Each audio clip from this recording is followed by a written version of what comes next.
लोक कला केंद्र के प्रस्तुति।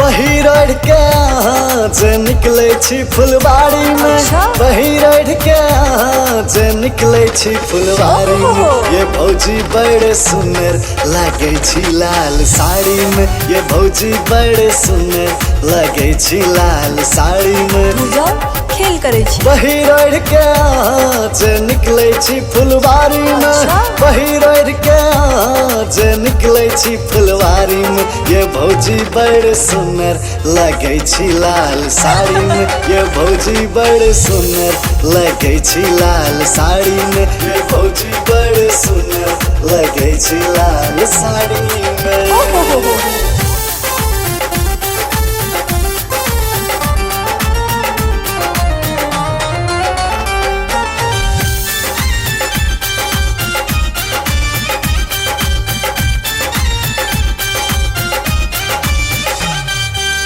गोर गोर गाल कारी तिल तही पा, भेला दीवाना हमर भैया चही पा।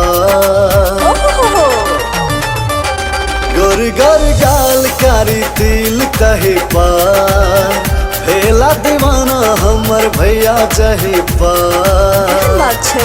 ऐसन अहाँ के बहिन सुनर, कन सोचियो ने भौजी उमर हमार। केलन कमी विधाता कलाकारी में, केलन कमी विधाता कलाकारी में। ये भौजी बड़े सुंदर लगे छी लाल साड़ी में, ये भौजी बड़े सुंदर लगे छी लाल साड़ी में। ये भौजी बड़े सुंदर लगे छी लाल साड़ी में। खेल करे छी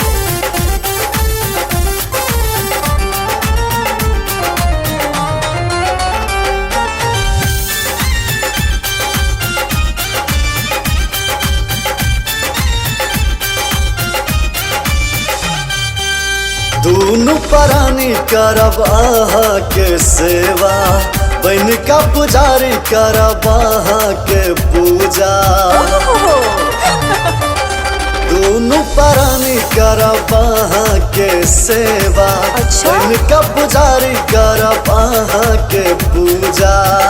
6 लाख हजारों में हमर भौजी बुझू भावना और कहो हम करू ने अब दे रहा लग जाओ तैयारी में, करू ने अब दे रहा लग जाओ तैयारी में।